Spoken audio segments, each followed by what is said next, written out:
Gotta have the words on the shirt because boobs are the topic of conversation today. Hey, please excuse my absence. I've been out working my ass off. What is up, nieceegang, and welcome back to the channel. I'm glad y'all tuned in today. If you ain't a part of the gang in the mob, why you doing it? What's the problem? What's the problem? What is the problem? I just playing, but I love you and you're here, so you may as well subscribe. Go ahead and do it. You watching the video. I'll take a little clip to move your mouth like that. Anyway, we're gonna get started. So I have mentioned this before in a previous video, which I'll make sure to link for y'all, but I was a exclusively breastfeeding mommy. And I do say was because at this time, Yani is about to be 1, so our journey is coming to an end. And am I sad? Yes, I am. But I wanted to share it with you all because I just wanted to share my experience as being just a breastfeeding mom and not using supplements, how it kind of affected me, and a lot of things that I learned that I didn't know before, especially in that video. Like there's a few things that I tried that even now kind of will like go back and rethink things, but whatever. So yeah, we're gonna get into it. So as I mentioned, my goal was to get to a year with Yani and then end up switching her over to more almond milk than whole milk. We do have to do whole milk because it does help them with brain development within those first like year or two. But then after that, we're kind of going to try to wean her off of it. Just personal preference for us. But I just wanted to share some things that I mentioned before, but that I wanted to reiterate. So the supplements that I did try the cookies, the tea, and I think there was one more thing that I tried, but I can't really remember. Personally, I do think that the tea did a really good job with helping my production of milk. I think the cookies actually did a little bit. I did notice a slight increase when I started taking them. Do I like them still? No, I don't. They were dry. I'm not gonna tell you no stories. I'm be honest with you. I didn't really like the cookies because of the dryness of them. They were really hard. I ain't like it. But the tea I did enjoy. Like I said before, I put a little honey, a little brown sugar, and some lemon juice in mine just to give it a little bit more flavor. So I actually enjoyed it. I did see, again, a slight increase. It wasn't like a major drastic change, but I definitely saw a little bit more production than I had before. So for me, pumping didn't go well. For one, my pump kept losing suction. Like it wasn't as strong as it was, and I kept trying to fix it. I didn't really know how to fix it, but with me being a work at home mom, it was easier for me to kind of just feed her versus trying to pump and then feed as well. And I also learned that I'm kind of a just enough mama, so I make food that is enough for her to eat in that time. I don't necessarily know if I make enough to pump and then feed her as well, but that's just my body. You know, it's different for each person. It's also different for each pregnancy as well. So pumping was not in my schedule. Couldn't really get the hang of it, but the feeding was. So the way we kind of weaned her is, of course, once she hit 6 months old, we started to introduce table foods. She took them very well.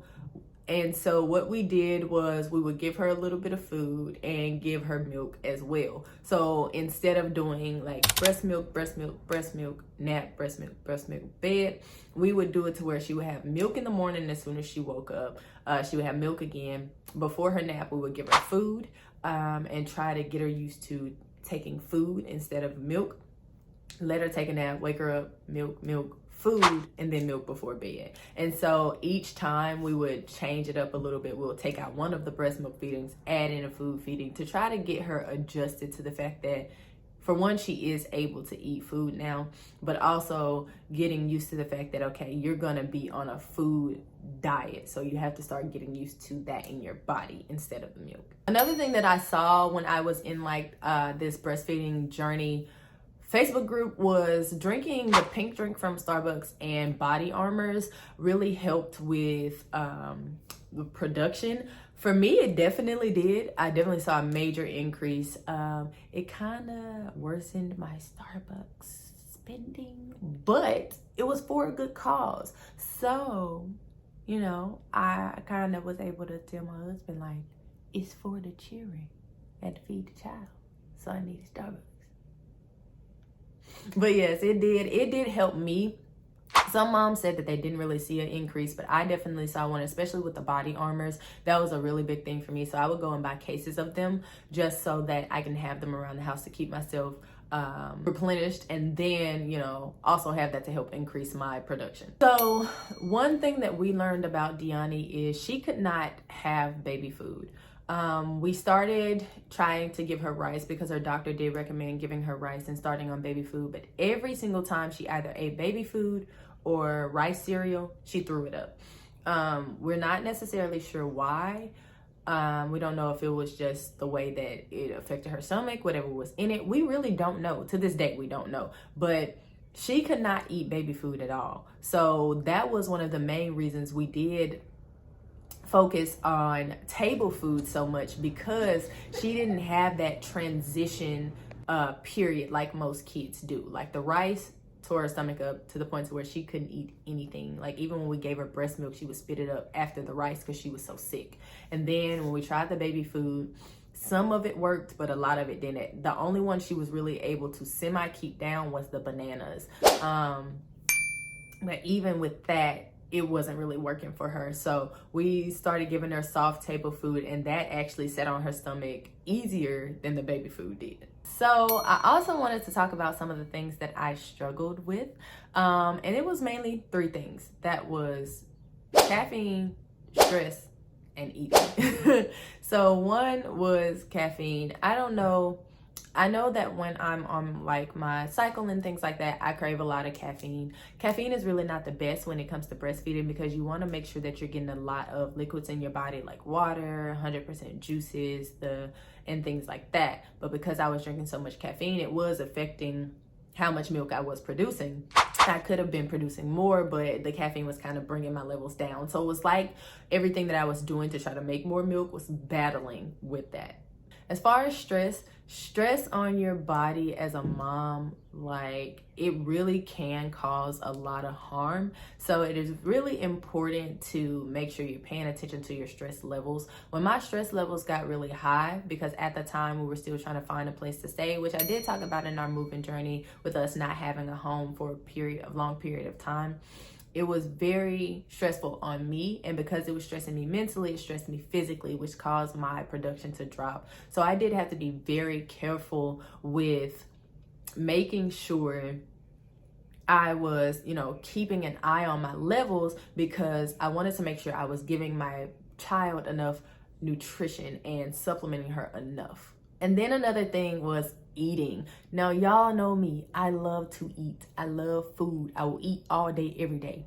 But when you are stressed and you're not really paying attention to yourself, and you're more so paying attention to your child, especially dealing with things like postpartum, it makes it difficult to remember to eat. And then as a breastfeeding mom, your calories have to increase a lot more than you would think. You have to eat way more than you would expect.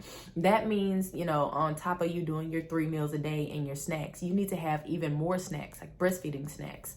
And I was not doing that. And so it was really a tough battle for me.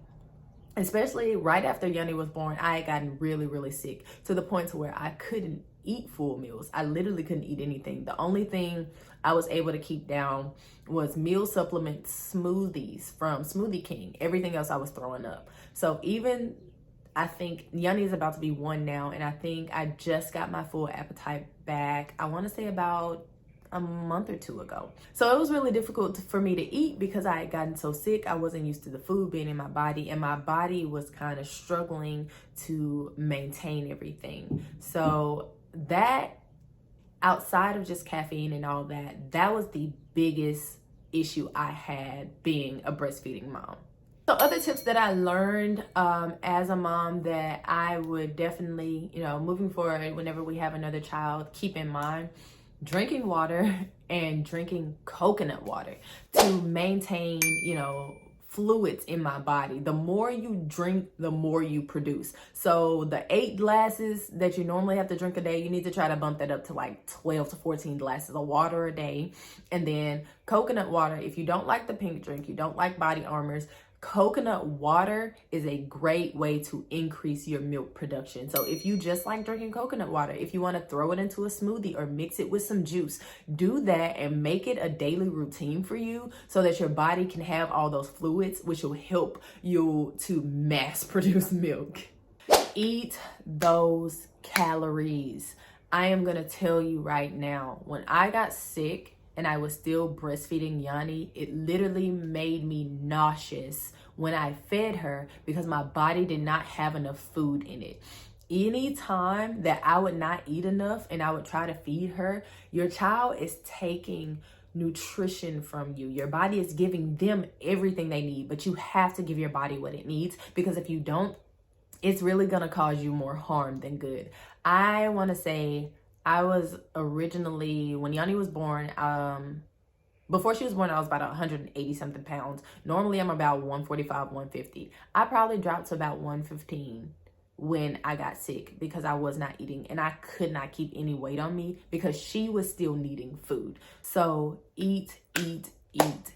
You're not gonna gain no weight, because as your child eats, you actually lose weight. So it's important, if you want to maintain where you are while also taking care of yourself, to eat your food. Find foods that are rich in calories and protein, like peanut butter. Peanut butter is so important. Tear some peanut butter up. I put peanut butter on some crackers. I put peanut butter on apples, peanut butter jelly sandwiches. Do what you have to do to keep your calories up so you can take care of you and that baby.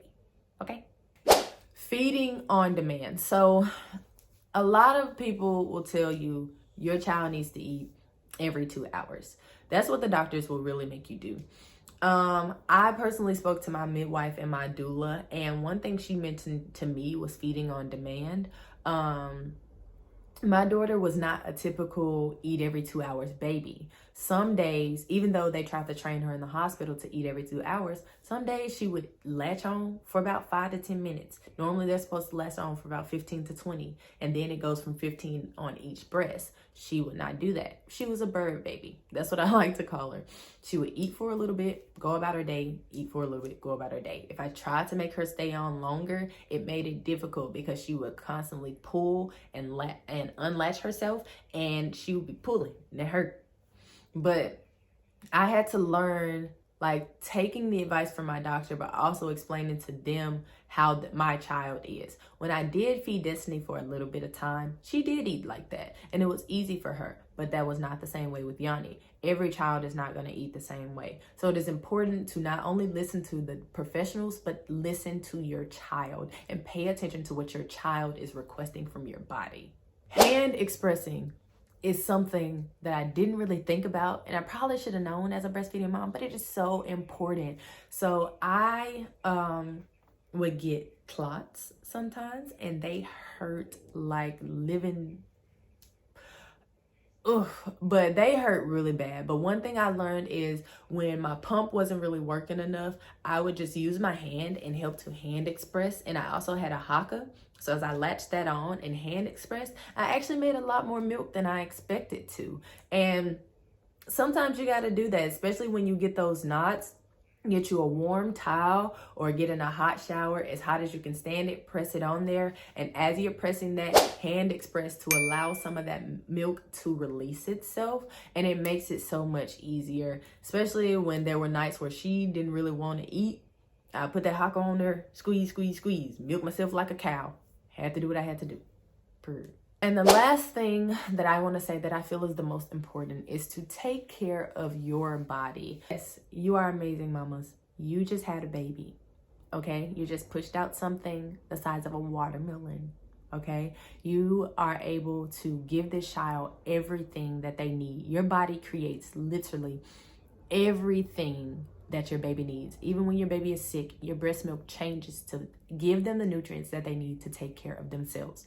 But you cannot Take care of your child and be the best parent and best mother that you can be if you aren't taking care of yourself. It is important for you to make sure that you are taking care of your body, whether that means, relaxing, taking a moment, finding someone you can trust and giving them the baby for at least 5 to 10 minutes, soaking in the tub, making sure you stack up on snacks that you need if you're breastfeeding, making sure that you're doing, whatever helps you to relieve stress. Meditation, you can dance, you can sing, you can write, you can draw. Do what you have to do to maintain your health, because your health is your wealth, and that is what's going to help your baby be healthy as well. You cannot give all of you. Do not try to pour from an empty cup. Make sure you are filled and overflowing before you try to give. And that is the most important thing that I learned. And you need to take that, write it on a sticky note, and put it wherever you need to put it. Okay? But that's it, and that's all. I ain't mean to yell at y'all like that. But if you like this video, make sure you give it a like. If you have something to say, if you have questions, then please don't hesitate to ask. I am very open to answering anything that you have to ask. Just put it down in the comments and I'll get right back to you. And if you want to see more, if you want to learn more, then subscribe and hit my notification bell like that so you can catch up on every time that your girl posts. But that is it, and that is all. I love y'all. Thank y'all for being here and a part of the gang. And if you're not a part of the gang, don't do me like that. Subscribe and love on me, because I love you. But I will see y'all in the next video.